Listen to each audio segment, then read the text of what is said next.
अस्सलाम वालेकुम नाज़रीन, आप देख रहे हैं ZH एंटरटेनमेंट। मैं हूं ज़हीर अहमद। नाज़रीन, आज हम एक ऐसे फनकार का जिक्र करेंगे जिसके फ़न की बहुत जहतें हैं। हमारे साथ वैसे मौजूद हैं तनवीर साहब और शबीर साहब। तारुफ करवाने से पहले उस फनकार का, लेकिन उनके फनकार की बहुत जहतें हैं। वो देखने में और कहने को तो हीरो नहीं है, लेकिन उन्होंने पॉजिटिव किरदार भी अदा किए, उन्होंने मनफी किरदार अदा किए, और जब मनफी किरदार अदा किए तो उनके डायलॉग ज़ुबान ज़द-ए-आम, जिससे प्रैक्टिकली कहते हैं अमली तौर पर उसका आला मिसाल अगर इस फिक्रे का कोई है तो ये फनकार है। और इनकी उर्दू फिल्में सारे टॉप के अदाकारों के साथ, और फिर उनकी पंजाबी फिल्में, उनके दो किस्म के करियर हैं। उन दोनों करियर के ऊपर हम बात करेंगे। हम बात कर रहे हैं मुस्तफ़ा कुरैशी साहब की, जिन्होंने जो रवायती तौर पर अपने हम असर और सीनियर अदाकारों की तरह विलन के तौर पे सामने आए, लेकिन वो बाद में विलन नहीं रहे। वो विलन जब रहे भी तो वो वाहिद विलन थे मेरे ख्याल में। हम इसके ऊपर भी तज़किरा करेंगे कि जिनको लोग देखने के लिए आते थे, जिनको शायद मेरे ख्याल में अमूमी तौर पे गालियां ज़्यादा पड़ती हैं विलन को, लेकिन उनको गालियां नहीं पड़ती थी, उनको अप्रिसिएशन मिलती थी। मुस्तफ़ा कुरैशी साहब के फ़न के हवाले से वो कैसे इंसान हैं, उनका कभी स्कैंडल बना नहीं बना, उनकी लड़ाइयाँ किस किस के साथ हुई हैं, ये सारी बातें करेंगे। उनके कुछ जो झगड़े थे उसके हवाले से भी तज़किरा करेंगे। ज़ाती ज़िंदगी को वो कैसे लेके चले, जो अमूमी तौर पर देखा गया है, ये भी हम बीच में खैर डिस्कस करेंगे। तो शबीर साहब, मुस्तफ़ा कुरैशी साहब, हम दो उनके करियर दो उसमें डिस्कस करते हैं। एक है जो कि मौला जट से पहले का, जिसके अंदर वो एक कन्वेंशनल विलन के तौर पे सामने आए, जिसमें ज़्यादातर उर्दू फिल्में थी, पंजाबी फिल्में भी पहले की। और एक है मौला जट और मौला जट के बाद का, क्योंकि मौला जट आपको पता है कि उसके जो डायलॉग हैं वो सारे आज तक लोग कोई रक्शे के पीछे, ट्रक के पीछे, और पता नहीं कहाँ कहाँ लिखे जाते हैं। और यही नहीं है कि खाली मौला जट के डायलॉग हैं, बल्कि इनके डायलॉग और भी हर जगह हिट हुए हैं। मुस्तफ़ा कुरैशी साहब को हम कहाँ देखते हैं जब आप 70s की जब फिल्मों का जिक्र करते हैं? 70s में मुस्तफ़ा कुरैशी साहब हमारे बहुत बड़े आर्टिस्ट हैं, और मुझे तो बहुत ज़्यादा पसंद है। एज ए विलन भी और एज ए पॉजिटिव भी उन्होंने किरदार किया, विलन रह के भी, क्योंकि मेन विलन कोई और भी होता था, ये एंड पे ठीक हो जाया करते थे, जैसे मौला जट में। नहीं, मैं मौला जट से पहले की बात, मौला जट से पहले उन्होंने वहीद माल साहब के साथ एज ए विलन काम किया, अंदलीब में किया, और जैसे जानते नहीं, और लाखों में एक तो उनकी पहले बार वो विलन आए थे मोहम्मद अली साहब के साथ। आबरू फिल्म में मोहम्मद अली साहब के साथ थे, शायद आरजू में थे, कोरा कागज में थे मुस्तफ़ा कुरैशी साहब। और कोरा कागज का मुझे याद करवाइएगा, अगर मैं भूल जाऊँ, मैं वैसे भूलूंगा नहीं। नाजरीन को मैं कोरा कागज के बड़े दिलचस्प किस्से बताने वाला हूँ, ये भी। अच्छा, कोरा कागज, फिर कोरा कागज में थे, और इसके साथ वहीद माल साहब के साथ ब्लैक एंड वाइट फिल्मों में भी वो आए हैं, और कोई बेवफा में भी थे। कोई ऐसा नदीम साहब के साथ वो संगम फिल्म में थे, जंजीर में थे, और काफ़ी फिल्मों में वो, कोई हीरो ऐसा नहीं है पाकिस्तान का जिसके साथ वो विलन ना आए हो। और जो ब्लैक एंड वाइट फिल्मों में, नाज़नीन फिल्म एक मैंने नदीम साहब की देखी थी, बहुत ब्लैक एंड वाइट फिल्म, भारे फिर भी आएंगे, उसमें भी थे, और बड़ी फिल्म, बहुत इनकी ऐसे फिल्में, हैवान, शिकार वो तो शायर साहब के साथ या ऐसे हाफिज साहब की थी, शिकार भी, हैवान भी, और शिकार में इनका बहुत अच्छा काम था। उसके बाद ये उर्दू में भी सबके साथ आए हैं, और तीनों सुपरस्टार जो नदीम, मोहम्मद अली और वहीद माल साहब के साथ, और जो पंजाबी के भी जितने भी एक्टर थे। मैं पंजाबी फिल्मों पे आता हूँ बाद में। हम तनवीर साहब, इनकी जो दो तीन फिल्में इनकी अपनी पसंदीदा हैं, वो भी हम नाजरीन को बताएंगे कौन सी हैं और कौन सी फिल्म। मैंने इनसे वैसे क्वेश्चन एक पूछा था ऑफ द रिकॉर्ड, मैं कि जी मैं सिर्फ जानना चाह रहा हूँ कि मेरी क्योंकि बात हुई, तो मैं जानना चाह रहा हूँ कि आपको कौन सी फिल्म नहीं करनी चाहिए थी। तो वो खैर उसका उन्होंने जवाब नहीं दिया, वो खैर हम खुद बाद में डिस्कस करते हैं। आप बताएं, मतलब है कि जिस वक्त ये आए उस वक्त असलम परवेज साहब का मेरे ख्याल में उस तरह का दौर नहीं था जो 60 का था, लेकिन असलम परवेज साहब बहरहाल विलन थे, अदीब साहब विलन थे, हुमायूं कुरैशी बाद में आए हैं। तो इन्होंने उनका कैसे मुकाबला किया? क्योंकि एक तो मैं आगे जाके आपको बताऊंगा, नाज़रीन को भी बताऊंगा कि जिस तरह मैंने पहले इंट्रो में भी बताया कि जिस तरह विलन को गाली पड़ती, असलम परवेज को गाली पड़ती थी, ये उनकी सक्सेस थी, कामयाबी थी, ये नहीं है कि वो कम, लेकिन ये अपनी तौर का ऐसा विलन था जिसके डायलॉग भी लोग बोलते थे, जिसकी फैन फॉलोइंग भी थी, जिसको पॉजिटिव भी करते। तो इन्होंने उस टाइम पे आके क्या कुछ डिफरेंट किया? मौला जट से पहले कुछ डिफरेंट किया कि वो असलम परवेज से या अदीब साहब से कोई मुख्तलिफ नजर आते या अफजाल साहब से? बिल्कुल, इनका जो अंदाज था ना, और इनका जो कैरेक्टर बनाया जाता था फिल्म में, वो ऐसे होता था कि कुछ असूल वाला विलन, बाअसूल विलन। बाकी जो विलन होते थे उनका कोई असूल नहीं। लेकिन मैं बात कर रहा हूँ ये मौला जट से पहले की, उसमें इनके भी असूल नहीं थे। आप अगर देखें ना वही साहब की, जिस तरह शबीर साहब ने जिक्र किया है, जंजीर वगैरह देखें, वो इनकी वही टिपिकल ड्रेसिंग होती थी, लॉन्ग शूज, उसके अंदर पैंट डाली हुई और ऊपर वो। इनका जो डायलॉग डिलीवरी था ना वो तो था ही डिफरेंट। बहरहाल पाकिस्तान के इंडिया में भी कोई ऐसा विलन अभी तक नहीं आया जितने इंडियन ने जिस तरह जफियां लगा के इनको मिले, वो भी हम बताते हैं नाजरीन को। इंडिया और पाकिस्तान में सबसे बड़े विलन मैं कहता हूँ कि सबसे बड़े विलन थे इनका।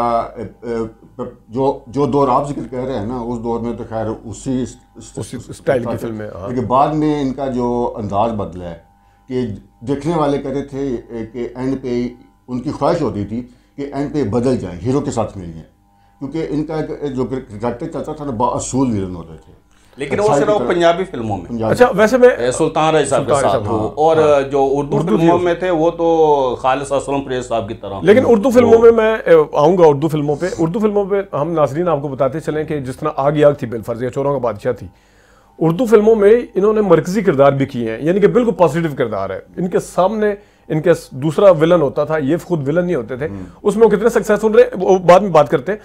लेकिन अगेन मैं अगर दोबारा इस तरफ आता हूँ, अब नाजरीन को भी बताता चलूं कि लोग कहते हैं कि मौला जट का किरदार जो है ना, नूरी नाथ, वो किरदार बहुत बड़ा है, और मौला जट मुकम्मल है ही नहीं है बगैर नूरी नाथ के। ठीक है, मौला जट से कहते हैं कि मौला जट का जो किरदार है वो इसका नूरी नाथ का जो किरदार है गब्बर से बड़ा किरदार है, ये लोग कहते हैं। अच्छा, इसके लिए मैं भी मौला जट पे आ नहीं रहा, मैं एक रेफरेंस के तौर पे सिर्फ इसको देखा। अल्ताफ हुसैन साहब ने बड़ा इंसिस्ट किया था, मैंने फिर कुछ देखी भी, चार खूंदे प्यासे, क्योंकि उनकी पहली पंजाबी फिल्म थी। तो मैंने उन्हें पूछा था, मैंने कहा जी आप मुझे बताएं 75 की शोले में गब्बर सिंह ने आहिस्ता आहिस्ता बोलना पहले शुरू किया था, या 73 की फिल्म चार खूंदे प्यासे में मुस्तफा ऋषि साहब ने।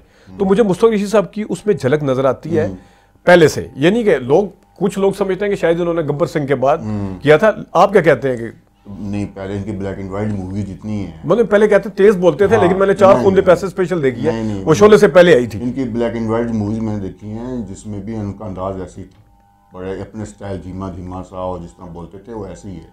ये नहीं कह सकते कि उन्होंने उसकी नकल की अमजद खान की, मैं नहीं मानता इस बात को। इनका अपना मैं इसी वजह से मैंने 73 की जो फिल्म है वो देखी है, उसमें उनका एक किथे उतरता है वो दाढ़ी लगा के, एक थे क्यों। अच्छा, ये खैर इनका मौला जट के बाद भी रहा है कि जब ये स्लो बोलते थे, वो जैसा कहना कि हूँ इन्नी जी लाश इन्नी वड्डी, लेकिन जब ये तेज बोलते थे ओए नु पांच बात मार दे, मतलब इनका स्टाइल था कि ये नहीं है कि वो सिर्फ ऐसा पिच पे खेले, बल्कि लगे हाथों। रुस्तम खान फिल्म में भी इनका अंदाज ऐसे ही था, तेज बोलना, तेज वो शाम के आगे बैठ के तू भी सप मैं भी सप नु सप लड़े ते बिस्क नु चढ़े।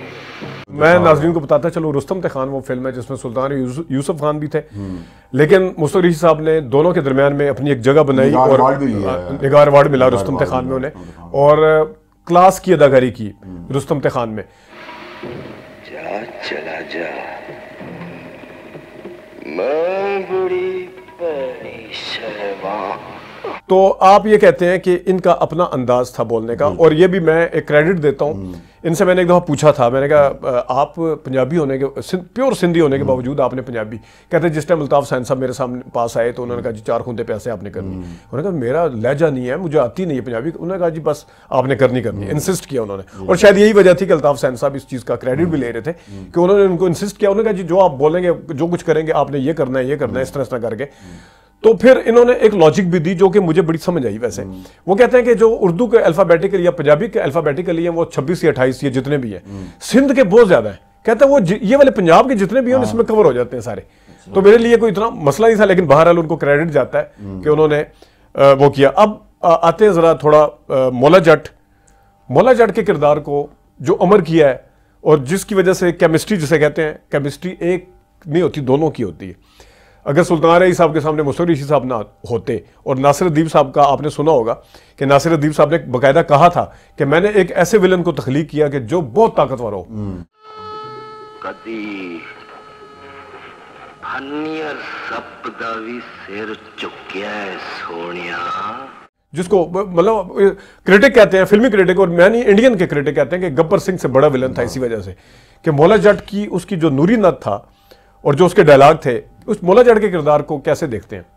ये तो सरोवर भट्टी ने भी कहा था अपने प्रोग्राम में, जब ये नई मौला जट आई तो उसने कहा था वो तो नूरी नत जो बन गया उसके डोले शोले, उसका चलना, उसका फुटवर्क, उसका सारा अंदाज, वो तो ये नहीं कर सकते हमजा बासी वगैरह ये कोई नहीं। लेकिन जो मुस्तक ऋषि ने उस किरदार को अमर किया है, जो मुस्तक ऋषि का वो किरदार तो है ही अमर है। उससे पहले भी मुस्तक ऋषि की जितनी भी फिल्में थी, इकबाल कश्मीरी साहब की शरीफ बदमाश थे, तीनों थे उसमें। ये काफ़ी फिल्में थी, शाहीन फिल्म थी वो भी पहले की, शाहीन पे मैं आता हूँ, और शाहीन फिल्म में उसका एक मुकालमा था, बहुत याद आऊँगा,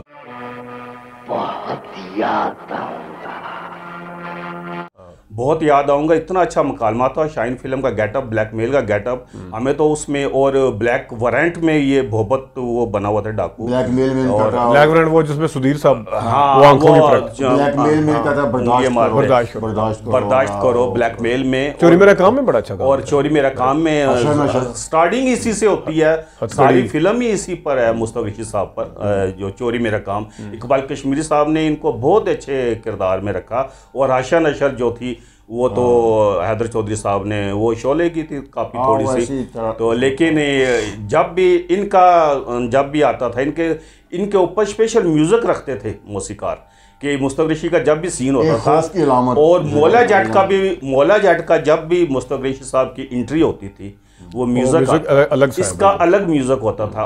काफ़ी फिल्मों में, ब्लैकमेल में, शाहीन में, और हर फिल्म में, चोरी मेरा काम में, इनका म्यूज़िक ही अलग होता था। ऐसे ही जब जो पहली फिल्म थी उस टाइम इन्होंने असलम प्रेस साहब की तरह का काम किया है, जब और दूसरी अंधलीब वगैरह बहुत फिल्में हैं इनकी, मोहम्मद अली साहब के साथ हैं। तो और जब उसके बाद मौला जट के बाद फिर लोग नूरी नाथ का जो एंड पे ये अपनी वो टांग काट देते हैं ना, उसके बाद फिर इन पे लोग तरस खाते। और मौला जट इन लंदन, मौला जट 2 भी बनी थी जट इन लंदन में, इन्हीं का डबल किरदार था। देश परदेश भी यूनुस मलिक साहब की थी, उसमें ये ब्लैक हबशी का, यूनुस मलिक पे भी आएंगे, काला तूफान वाला जो था, और बहुत ही अच्छे यूनुस मलिक साहब ने इनको किरदार दिया, इकबाल कश्मीरी साहब ने दिए, हसन अस्करी साहब ने जीने की सज़ा में जो इन्होंने लेंस लगाए हैं जीने की सज़ा में, वो भी अपना किरदार है। स्मगलर फिल्म है, तूफान में थे ना, हाँ, स्मगलर फिल्म थी, इतनी मज़े की, मुझे सबसे अच्छी लगी है वो भी, ब्लैकमेल भी, शाहीन भी। इनका जो गेटअप होता था स्पेशल इनके लिए विगन तैयार की जाती थी, इनका लिबास तैयार किया जाता था, जैसे इंग्लिश फिल्मों में। मौला जट, आप मुझे बताएं कि मौला जट में अगर सुल्तान रईस साहब के सामने ये नूरी नाथ ना होते तो ये फिल्म इतनी कामयाब हो सकती थी? नहीं, ये वाले नूरी नाथ ना होते। नहीं, नूरी नाथ का किरदार तो नासिरुद्दीन साहब अपना स्टाइल था, कोई और कर सकता था। सुल्तान रईस थोड़ा सा ऊंची आवाज, बीच में लाउड बोल, क्योंकि नूरी नाथ में मैं समझता हूँ हुमायूं कुरैशी तो माइनस कर दें, वो तो नॉन सीरियस था, मैं उनको उस तरह नहीं कर रहा, अदीब था, लेकिन अदीब ने मौला जाट पे किया है ना शुरू में माखे का, तो वो संभाल नहीं सकते मेरे ख्याल में, क्योंकि अफजाल साहब भी इसलिए नहीं कर सकते थे कि अफजाल साहब का लहजा बहुत ऊपर था, वो नीचे लहजे में बोल ही नहीं सकते थे अफजाल साहब, मतलब वो एंजॉय नहीं करते थे, जो इन्होंने एंजॉय किया ना, जो इनका बोलने का थानेदार के साथ जो मुकालमे हैं मौला जाट में, वही तो कह रहा हूँ कि नाज़रीन के लिए भी रेफरेंस के तौर पे हम सुना देते हैं कि जब वो कहते हैं कि तू जेलर है, कहता है हाँ, कहता इन्नी जी लाश इन्नी वड्डी हो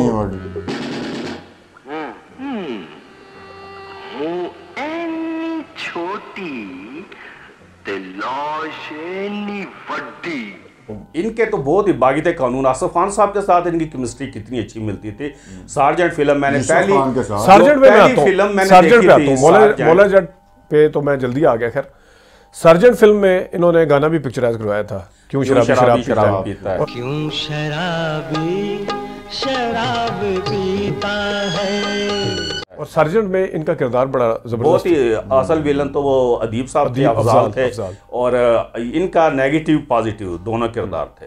और चोरी मेरे काम में भी पॉजिटिव था, उसमें चोर होते कश्मीरी थे असल विलन, उसमें भी दोनों। इन्होंने उर्दू फिल्मों में उससे पहले कर चुके थे ये इस तरह के पॉजिटिव नेगेटिव किरदार। और ये मौला जट तो 79 में आई और सार्जेंट तो 77 में आई थी।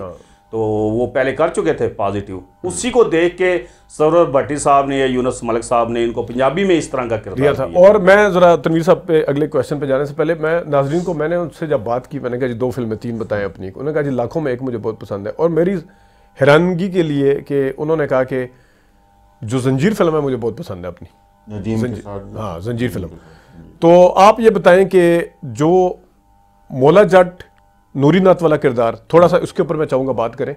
फिर हम आते हैं कि देखें एक उर्दू का विलन जो असलम परवेज की तरह का विलन, चले हम अगर एक सेट कर लेते हैं कि एक ट्रेंड सेट किया असलम परवेज ने, उसको फॉलो किया मुस्तफा साहब ने। लेकिन मौला जट में आके जो ट्रेंड सेट किया मुस्तफा साहब ने, उसको तो फिर दुनिया ने फॉलो किया, ठीक है। तो हम कहते हैं कि एक उनका किरदार है 70 में जब भी वो आए 69 में, हाँ, तो वो उससे लेके 79 तक 10 साल का वो इनका 3-4 फिल्मों में हीरो भी आए हैं। हाँ, वो मैं बाद में आता हूँ, हीरो वो बाद में, उसमें बाद में आता हूँ। तो जो इनका 10 साल का किरदार वो था, वो एक, फिर मुस्तफा ऋषि साहब आए नूरी नाथ, वो एक, लेकिन असल फिर आए वो 85 में वडेरा में, जो टोटल पॉजिटिव, जिसका उसको कैसे देखते हैं वडेरा में? तो उन्होंने बहुत नेशनल अवार्ड भी, मैं नाज़रीन को बताता चलूँ, नेशनल अवार्ड भी मिला उन्होंने, अवार्ड। इतना अच्छा कैरेक्टर किया कि ये उसमें लगे नहीं कभी उन्होंने विलन का रोल भी किया है, उसमें टोटल एक पॉजिटिव लगे हैं, बहुत अच्छा उसमें किया है वडेरा में।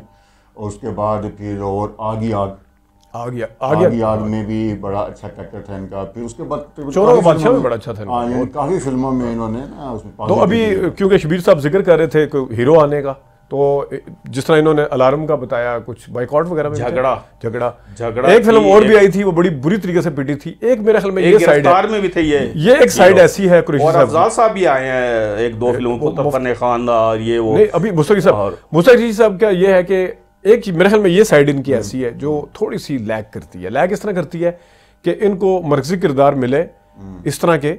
अब जिस तरह आपने नाम लिए 2 फिल्मों के, एक मस्ती खान अगर आपको याद हो फिल्म आई थी शबनम के साथ, वो फिल्म भी नहीं चली थी। तो पॉजिटिव में इनको किरदार, मरकजी किरदार, यानी जिसमें पूरी रिस्पॉन्सिबिलिटी इनके ऊपर हो, और लेकिन वो फिल्म नहीं चली।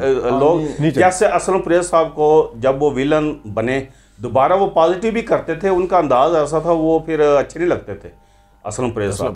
तो और जब वो कोयल में और पहले नूरजहां साहब, नहीं असलम परवेज का तो हिसाब ही उल्टा है ना, वो आए हीरो थे, उसके बाद विलन बन गए। और विलन उनकी फिल्में ऊपर तले जब फेल हुई उसकी, वो फिर हीरो वाली हो गई थी, लोगों ने उनका अलग, उस पर हम अलग वीडियो करेंगे।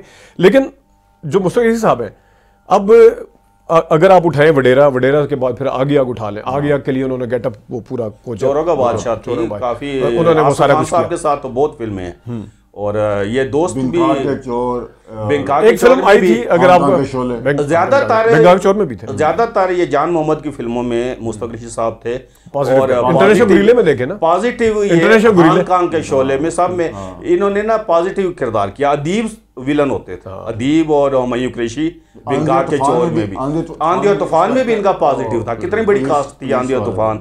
और मैं यहाँ पे बताता चलूँ, देखें जिस तरह ये वाले पॉजिटिव किरदार किए, मैं अगेन आता हूँ खास तौर पे मौला जट के बाद या मौला जट के आसपास रुस्तम खान का भी, ये एक इन्होंने मेरे ख्याल में ये एक अपनी मिसाल इन्होंने खुद कायम की है कि है विलन, हीरो कौन है, सुल्तान रही, लेकिन इनकी भी फैन फॉलोइंग उतनी थी, ये भी उतने ही तगड़े थे। लोगों की हमदर्दियां होती थी कि ये विलन के तौर पे एंड ना हो, इनका ठीक हो जाए, एंड पे नसीहत के साथ मिल जाए, थोड़ा सा नेक हो जाए, बाकी विलन की पिटाई करें। और ऐसे ही ये आदम फिल्म थी, ये आदम फिल्म में ये विलन थे, एज ए विलन आए देर से थे। मुस्तफा उसमें सुल्तान रही पर सारी फिल्म थी, और सुल्तान रही एंड पे कहता है को, ये मुस्तफा ऋषि कहता है सुल्तान राय साहब को कि मैं सारे दलिया नू इकट्ठा करके ले आया हीरा मंडी दे, ते इन्हां चो कोई भी बच के न जावे। और वो जो क्लैपिंग हुई, जो तालियां बजी, कि सबको पता था कि मुस्तफा ऋषि किधर ये इसमें आते एंड पे, और सुल्तान राय को वो सब डायलॉग उनका, और जब मकालमे बोलते थे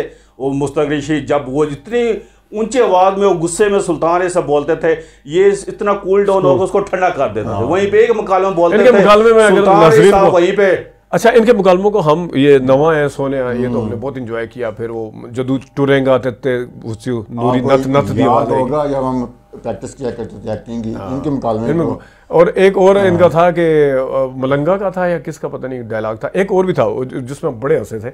रानी खान फिल्म में सुल्तानी सब नमाज पढ़ रहे होते हैं तो वो यूं सलाम फेरते हैं, अस्सलाम वालेकुम रहमतुल्लाह, आगे खड़े होते हैं क्योंकि उन्होंने पकड़ना होता है उसको, कहते हैं वालेकुम सलाम। एक फिल्म में सुल्तानी साहब ना बहुत गजते हैं, बहुत बरसते हैं इस पे ना, इनका वो डायलॉग भी है ना, गजते बड़े ने बसदा नहीं, ये कहते हैं कि तू कुड़ इत्थे कर ले, अंडे जाके तू डेरे दे दे। वो ऐसा मशहूर हुआ था, कहना कुड़ तू कर ले। एक में मुझे भी याद है, वो उसमें कहता है सुल्तानी और अपना सिर पुट के मेरे थली ते रख दे, थैली ते रख दे, बड़ा आराम से, मेरा सिर कोई घोंगलू ते नहीं पुट दे तेरे।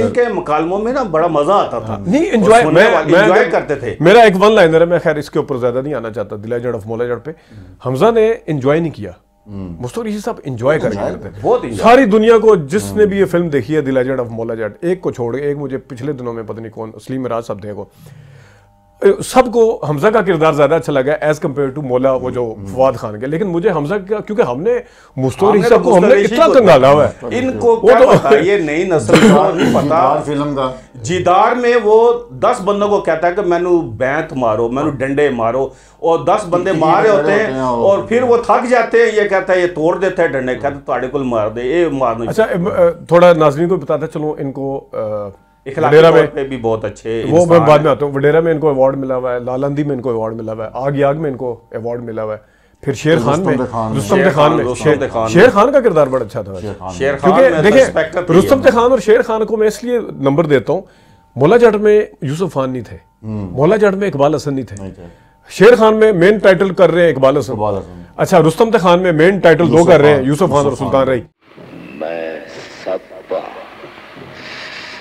लेकिन इनका जो किरदार था, इनकी जगह बनती, इनकी मेहनत थी मेरे ख्याल में। बड़ा खान काफ़ी फिल्में थी इनकी, खाने आजम थी, देश परदेश थी, ये जो यूनुस मलिक साहब की, और बहुत अच्छा। इनकी सुआ जोड़ा भी 2 फिल्में हैं, एक याब आई थी, एक पुरानी फिल्म भी है, मैंने देख रहा था।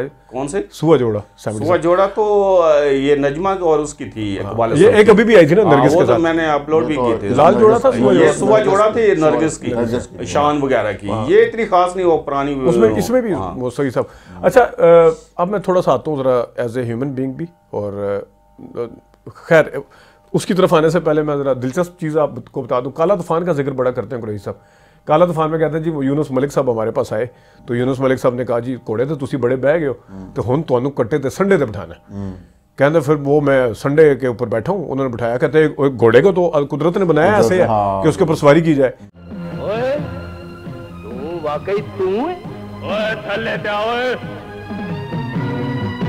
लेकिन वो संडे तो जाहिर ना, उसको काबू करना मुश्किल, उसके ऊपर बैठना मुश्किल, एक मेरे से संभाला ना जाएगा। फिर वो डायलॉग भी अगर हम कोशिश करेंगे सुना दें, एक मैं संडा एक थैल मेरे थल्ले संडा, पता नहीं बड़े अजीब भी इन्होंने सीन, एक में वो जीप के ऊपर चारपाई डाल, कौन सी फिल्म है जीप के ऊपर चारपाई डाल, मलंगा में तो वो गाना भी है बढ़िया आशिक, वो भी चारपाई पे, वो चश्मीरी वगैरह सारे ना चारपाई बांधी होती है, बड़े बड़े।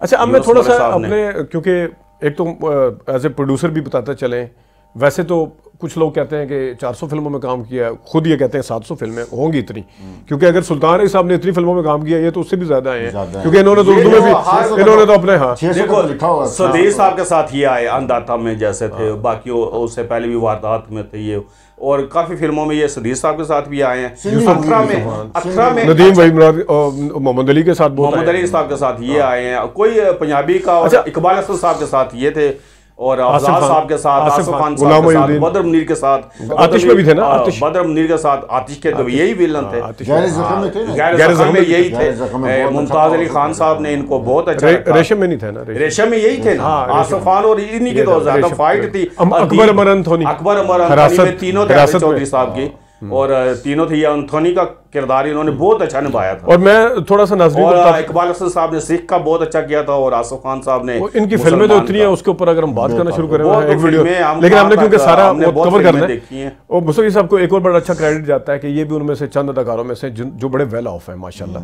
अल्लाह ताला उनसे सेहत भी दे, जिंदगी भी, लेकिन उनकी आपको सुन के हैरानी होगी, उनके घर हैं, उनके लंदन में भी घर है, कराची में भी है, और लाहौर में भी घर है। लाहौर वाला पता नहीं बेचा था या जो भी है, लेकिन वो फाइनेंशियली भी बड़े वेल ऑफ हैं, उन्होंने अपने आप को बड़ा संभाल के रखा ये है। काफी एक्टर जैसे वहीमाद साहब भी नदीम साहब ठीक भी, रहे, नदीम साहब भी, मोहम्मद अली साहब भी, सुल्तान साहब बिजनेस भी करते हैं, सुल्तान अली साहब भी, तो और छोटे ये एक्टर थे वो मैं थोड़ा से नदिया के पार में इन्होंने रखा मोहम्मद अली साहब को एज ए प्रोड्यूसर थे खुद। लेकिन मैं यहाँ पे दो किस्सों, मैंने जिस तरह भी नाजरीन को कहा था, कोरा कागज का और एक बरसात फिल्म बन रही थी, उसका मैं जरा नाजरीन को बताते चलो। नाजरीन, कोरा कागज आप सब जानते हैं। मोहम्मद अली साहब के ऊपर मैं आता हूँ जरा, क्योंकि इनका जो झगड़ा था आबरू फिल्म से वो शुरू हुआ था, अली सुफियान फाकी साहब की आबरू फिल्म, वो भी था, उसमें झगड़ा शुरू हुआ एक हुआ था इनका अली भाई का, इनके साथ मुशफ़क़ ऋषि साहब के साथ। और वहीमाद के जनाजे पर मोहम्मद अली साहब ना, इनको जब वहीमाद साहब का जनाजा हो गया उसके बाद गुल्लू साहब ये सब इनको ले गए, मुस्तफ़ा ऋषि साहब को। मोहम्मद अली साहब कहता है मेरे घर नहीं, मेरे घर चलते हैं और वहीमाद साहब के बारे में सारी बातें करते हैं। उनको दफनाने के बाद वहीमाद साहब को सारा इंतज़ाम मोहम्मद अली साहब ने किया था, वहीमाद साहब की कब्र तैयार करना और ये वो, और फिर मोहम्मद अली साहब वो ले गए इनको।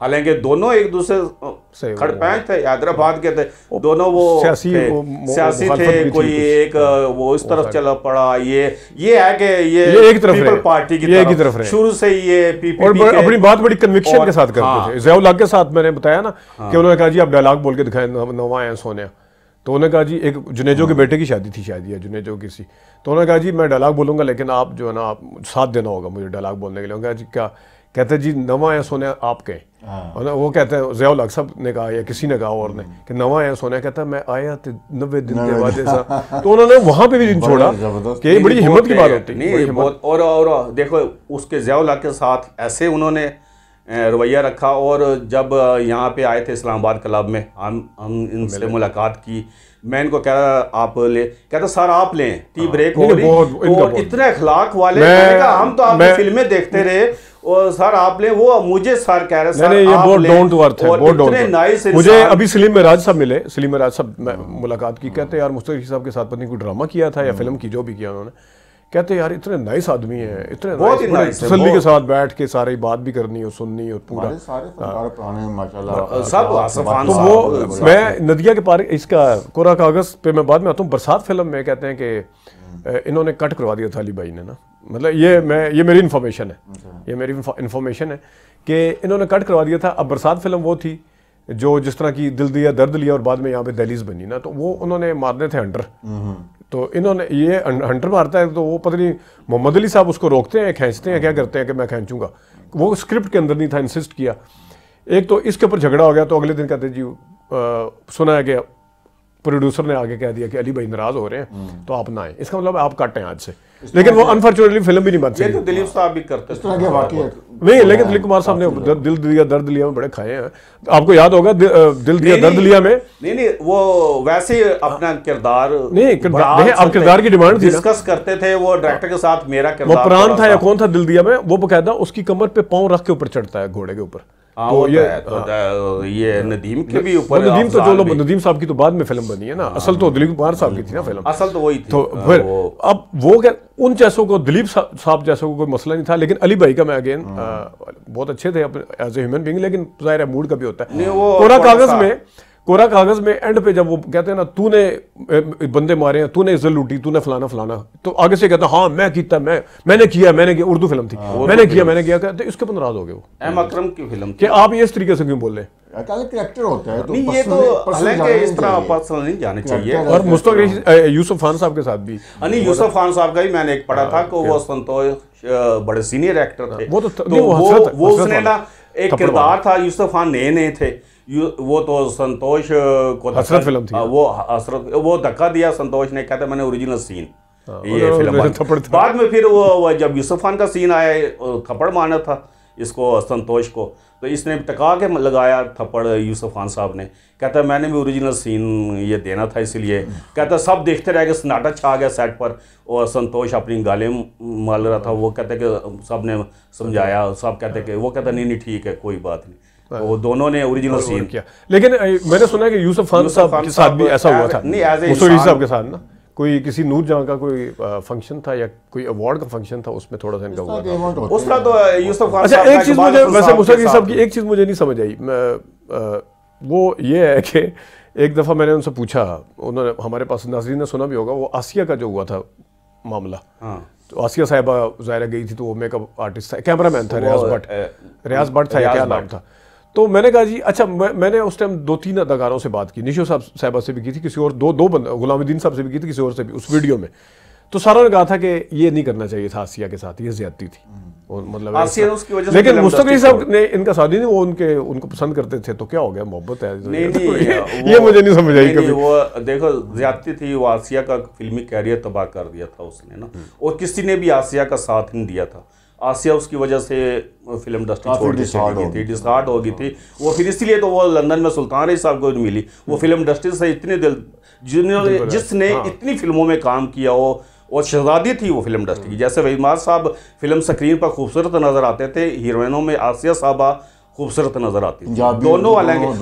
वो उर्दू फिल्म, पंजाबी फिल्म, उर्दू के भी सब अदाकारों के साथ आई थी आसिया बेगम, और पंजाबी के भी सब अदाकारों के साथ। और सुल्तानी का भी एक कैमरामैन था, उसने सुल्तानी साहब वो बता रहा है कि सुल्तानी साहब मुझे कहते थे यार वो जट्टी अच्छी सी या ए अंजमन है। तो सुल्तानी साहब से पूछ रहे थे ना साहब, सुल्तानी साहब कहते हैं यार वो दी थी और ही गल सी आसिया सी ग्रेस थे। हाँ, वो कहते हैं यार वो दी थी और ही गल सी, अंजमन को कोई नहीं पसंद करते थे वो सुल्तान साहब भी। बाद में कई आई हैं, सायमा भी आई है, गोरी भी आई है, मैंने थोड़े दिन पहले बताया बेटी कहते। वो कह रहे कि जो आसिया थी ना, वो देखो हालांकि स्मार्ट थी उर्दू फिल्मों में, लेकिन मैं पंजाबी में मुस्तफी साहब का जो है ना, उनको उस तरफ मेरे ख्याल में वो खैर उनका अपना है, लेकिन मुझे नहीं समझ आई कि नहीं, लेकिन पता नहीं उनको या रियाज भट्ट साहब उनके दोस्त होंगे, तो दोस्ती में फिर इस तरह। लेकिन एक इतनी सीनियर वो आर्टिस्ट है, सबके दिलों की धड़कन थी आसिया, कोई मामूली एक्ट्रेस नहीं थी वो। और वो वहीद साहब के साथ आई, नदीम साहब के साथ आई, मोहम्मद अली साहब के साथ आई, सब उर्दू फिल्मों वालों के साथ आई, सब पंजाबी एक्टर हीरो के साथ। अच्छा, नदीम अपना जो धर्मेंद्र खान साहब ने थोड़ा साथ दिया था। धर्मेंद्र साहब का मैं बताता हूँ कि जिस तरह उन्होंने कहा जी मुझे फ़ोन आया लंदन में, मैं गया तो कहते तुसी कौन बोल रहे हो, तुसी मुलाकात करन आओगे या मैं आऊँ। तो उन्होंने कहा जी, इन्होंने कहा इन्होंने समझो कि फ़ैन है, कहते हैं कौन बोल रहे हैं। फिर उन्होंने जब दोहराया उनको गुस्सा आ गया, कौन है, कहते मैं धर्मेंद्र बोल रहे हैं। कहते जी बकायदा उन्होंने शूटिंग दिन की थी वहाँ बाहर ममालिक में, आपको पता है कि पूरा चार्ज होता है सारा कुछ, लेकिन इनकी वजह से उन्होंने अपनी इवनिंग की शूटिंग कैंसिल की। तो ये क्योंकि इवनिंग में अवेलेबल थे, तो ये गए, उन्होंने कहा जी जब फिर लगा के 2 दफ़ा मिले, एक दफ़ा वो खड़े रहे, कहते मैं रजे नहीं हले, तो एक दफ़ा और कहते साहब डिजर्व करते हैं। मुस्तफी साहब अगर इंडिया में होते तो फिर अमजद खान कुछ भी नहीं थे इनके आगे। जो क्यों जितनी आवाज़ इनकी अच्छी है, वो अमजद खान वगैरह की इतनी वो खास नहीं है, एक फिल्म ही उनकी सिर्फ शोले, उसके बाद तो उन्होंने कोई इतना अच्छा किरदार। हमारी फिल्म इंडस्ट्री के हीरो भी सब एक से एक बढ़कर, सिंगर भी सब एक से एक बढ़कर, और हीरोइनें भी सबसे ज़्यादा खूबसूरत, हीरो भी सबसे ज़्यादा खूबसूरत, पंजाबी भी हमसे अच्छी थी, और कॉमेडी भी हमसे अच्छी कोई नहीं कर सकता। इंडिया की इंडस्ट्री हम कह सकते हैं बड़ी इंडस्ट्री है, लेकिन अदाकार उन्होंने उनकी हुकूमत साथ उनका साथ देती है, और इधर तो ये अपने मदद आपके तहत ये काम करते हैं, इनको कोई फाइनेंसर नहीं है, हुकूमत कोई फाइनेंस नहीं करती, ये तो शौक है, शौक से। कुरैशी साहब आजकल मैंने पढ़ी सुनी बल्कि कहीं पे, तो मुझे बड़ा वो हुआ क्योंकि इनकी एलिया का इंतकाल 1 साल हो गया तकरीबन। आसिफ खान साहब की भी एलिया का देखो, मैंने खबर पढ़ी कि ये सिंध में जो जहाँ पे इनकी एलिया की कब्र है, वहाँ पे इन्होंने जगह मखसूस अभी करवाई है। तो अल्लाह ताला सेहत दे, खुश रखे, ज़ाहिर जाना हर किसी ने, लेकिन वो बड़ा मुझे एक फील हुआ ना, क्रेडिट जाता है, बातें बहुत ज़्यादा हैं, फिल्में बहुत ज़्यादा हैं, उनके फिल्म के ऊपर उनके करियर की जहतें इतनी ज़्यादा हैं कि हम उस पर बात कर सकते हैं। जिस तरीके से उन्हें पजीराई मिली, जिस तरीके से उनके डायलॉग मशहूर हुए, जिस तरीके से उन्होंने उसको डिलीवर किया है, जिस तरीके से उनके परतें खुलती चली गई हैं नाज़रीन, वो अपनी मिसाल आप हैं। मतलब है, अगर वो वहीद मोहम्मद अली नदीम जैसे पॉजिटिव या एज ए हीरो नहीं थे, तो वो अदीब और हुमायूं कुरैशी और अफजाल की तरह नेगेटिव भी नहीं थे। उन्होंने अपनी दोनों जगह एक घात बिठाई लोगों के जहनों में और अपना आप साबित किया, जिसकी वजह से आज भी लोग उनको हर किरदार में देखना पसंद करते हैं या उनकी फिल्में दोबारा से देखना पसंद करते हैं। नाज़रीन, हम आगे दूसरे अदाकारों के ऊपर भी वीडियो करते रहेंगे। अभी तक के लिए इतनी इजाज़त दीजिए। अल्लाह हाफ़िज़।